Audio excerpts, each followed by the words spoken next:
श्री गणेशाय नमः। श्री परम पावन भूमि कैलाश पर्वत पर विशाल बट वृक्ष के नीचे भगवान शिव, माता पार्वती सभी गणों सहित बाघांबर पर विराजमान थे। बलवान वीरभद्र, भृंगी, श्रृंगी, नंदी आदि अपने अपने पहरों पर सदाशिव के दरबार की शोभा बढ़ा रहे थे। तभी गंधर्वगण, किन्नर ऋषि हरि भगवान की अनुष्टुप छंदों से स्तुति, गान, स्वर आलापों से वाद्यों में संलग्न थे। उसी शुभ अवसर पर महारानी पार्वती ने भगवान शिव से दोनों हाथ जोड़कर प्रश्न किया, यह महेश्वर मेरे बड़े सौभाग्य हैं जो मैंने आप सरीखे पति को वरण किया। क्या मैं जान सकती हूँ कि मैंने वह कौन सा पुण्य अर्जन किया है? आप अंतर्यामी, मुझको बताने की कृपा करें। पार्वती जी की ऐसी प्रार्थना सुनने पर शिव जी बोले, हे वरानने, तुमने अति उत्तम पुण्य का संग्रह किया था जिससे तुमने मुझे सा पति प्राप्त किया है। वह अति गुप्त है। अब तुम्हारे आग्रह पर प्रकट करता हूं। भाद्रपद माह के शुक्ल पक्ष में तीज का व्रत हरतालिका के नाम से प्रसिद्ध है। वह जैसे तारागणों में चंद्रमा, नवग्रहों में सूर्य, वर्णों में ब्राह्मण, देवताओं में गंगा, पुराणों में महाभारत, वेदों में सामवेद, इंद्रियों में मन, ऐसा ही व्रत श्रेष्ठ है। जो तीज हस्त नक्षत्र युक्त पड़े वह और भी महान पुण्यदायक होता है। ऐसा सुनकर पार्वती ने कहा, हे महेश्वर, मैंने कब और कैसे यह तीज व्रत किया था, विस्तार के साथ श्रवण करने की इच्छा है। इतना सुनकर भगवान शंकर बोले, हे भाग्यवान, उमा भारत के उत्तर में श्रेष्ठ एक पर्वत है, उसके राजा का नाम हिमवान है। वहाँ तुम भागवती रानी मैना से उत्पन्न हुई थी। तुमने बालकाल से ही मेरी आराधना करना प्रारंभ कर दिया था। कुछ उम्र बढ़ने पर तुमने हिमालय के दुर्गम गुफाओं में जाकर मुझे पाने ही तप किया। तुमने ग्रीष्म काल में बाहर धूप में चट्टानों पर आसन लगाकर तप किया। वर्षा काल में बाहर पानी में तप किया। शीतकाल में पानी में खड़े होकर मेरे ध्यान में संलग्न रही। इसी प्रकार 6 कालों में तपस्या करके भी जब मेरे दर्शन ना मिले तब तुमने ऊर्ध्वमुख होकर केवल वायु का सेवन की, फिर वृक्षों के सूखे पत्तों खाकर इस शरीर को क्षीण किया। ऐसी तपस्या में लीन देखकर महाराज हिमवान को अति चिंता हुई और तुम्हारे विवाह की चिंता करने लगी। इसी सुअवसर पर महर्षि नारद जी उपस्थित हुए। राजा ने हर्ष के साथ नारद जी का स्वागत व पूजन किया। उपस्थित होने का कारण जानने की इच्छुक हुए नारद जी ने कहा, राजन, मुझे भगवान विष्णु ने भेजा है। मैं चाहता हूं कि आपकी सुंदर कन्या को योग वर प्राप्त हो।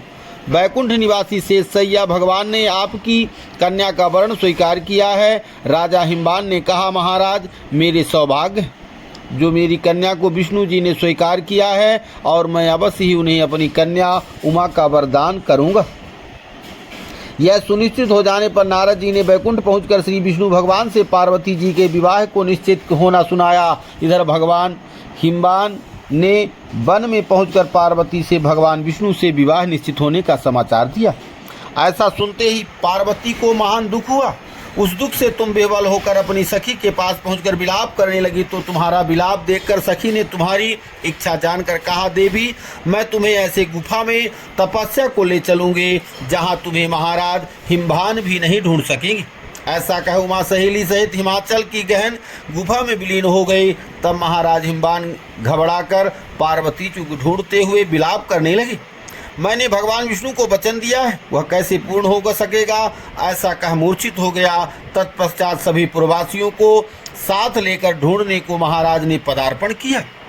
ऐसा चिंता करके कहा, क्या मेरी कन्या को व्याघ्र खा गया, सर्प ने डस लिया, कोई राक्षस हर ले गया? उस समय तुम अपनी सहेली के साथ ही गहन गुफा में पहुंची। बिना जल अन्न के मेरे व्रत को आरंभ करने लगी। उस दिन भाद्रपद मास की तृतीया शुक्ल पक्ष हस्त नक्षत्र युक्त थी। मेरी पूजा के फलस्वरूप सिंहासन हिल उठा था। मैंने आकर तुम्हें दर्शन दिए। तुमसे कहा, देवी, मैं तुम्हारे व्रत और पूजन से प्रसन्न हूँ। तुम अपनी कामना का मुझसे वर्णन करो। इतना सुन तुमने लज्जित भाव से प्रार्थना की, आप अंतर्यामी। मेरे मन के भाव आपसे छुपे नहीं। मैं आपको पति रूप में चाहती हूँ। इतना सुनकर मैं तुम्हें एवमस्तु इच्छित पूर्ण वरदान दे अंतर्ध्यान हो गया। इसके बाद तुम्हारे पिता हिमवान मंत्रियों सहित ढूंढते ढूंढते नदी तट पर हमारे शोक से मूर्छित होकर गिर पड़े। उसी समय तुम सहेली के साथ मेरी बालू की प्रतिमा विसर्जन करने हेतु नदी तट पर पहुंची। जो तुम्हारे नगर निवासी मंत्रीगण हिमवान से तुम्हारे दर्शन कर बहुत प्रसन्न हुए। तुमसे लिपट लिपट कर रोने लगी और बोले, उमा तुम इस भयंकर वन में कैसे चली आई जो अति भयानक है। यहाँ सिंह, व्याघ्र, जहरीले भयानक सर्पों का निवास है जहाँ मनुष्य के प्राण संकट में पड़ सकते हैं। अतः हे पुत्री, इस भयंकर वन को त्याग कर अपने गृह को प्रस्थान करो। पिता के ऐसे कहने पर तुमने कहा, पिता मेरा विवाह तुमने भगवान विष्णु के साथ स्वीकार किया है, इससे मैं इसी वन में रहकर अपने प्राण विसर्जन करूंगी। ऐसे सुन महाराज हिमवान दुखित हुए, बोले, प्यारी पुत्री तुम शोक मत करो, मैं तुम्हारा विवाह कदाप भगवान विष्णु के साथ नहीं करूंगा। तुम्हारा अभीष्ट वर जो तुम्हें पसंद है उन्हीं सदाशिव के साथ करूंगा।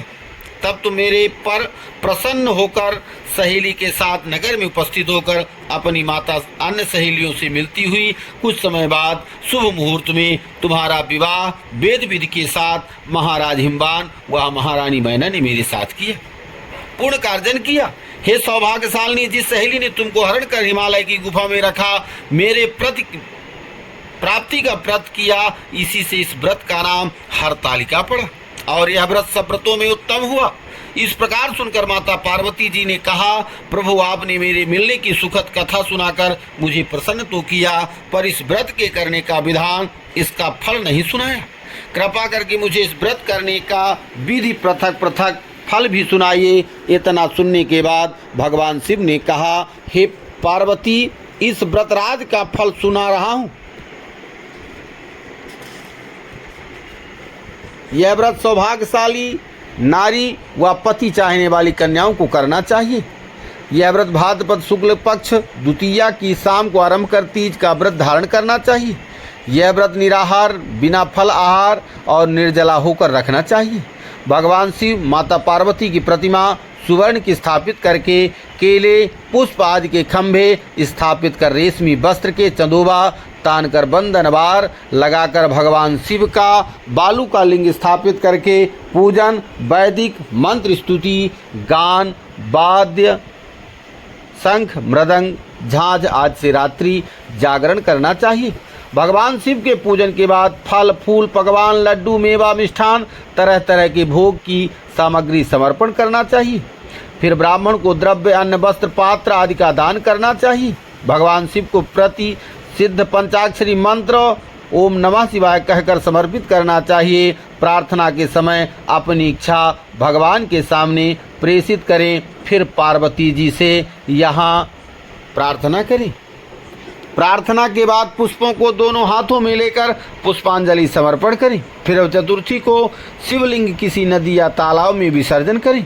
फिर 3 ब्राह्मणों को भोजन करा के दक्षिणा देवी। इस प्रकार यह व्रत पूर्ण करने से नारी सौभाग्यवती होती, धन व पुत्रों पौत्रों से सुखी होकर जीवन व्यतीत करती। कन्याओं के व्रत करने से कुलीन धनवान वर को प्राप्त होती है, सौभाग्य को प्राप्त होती है। हे देवी, जो सौभाग्यवती नारी इस व्रत को धारण नहीं करती, वह बार बार वैधव्य और पुत्र सुख को प्राप्त करती।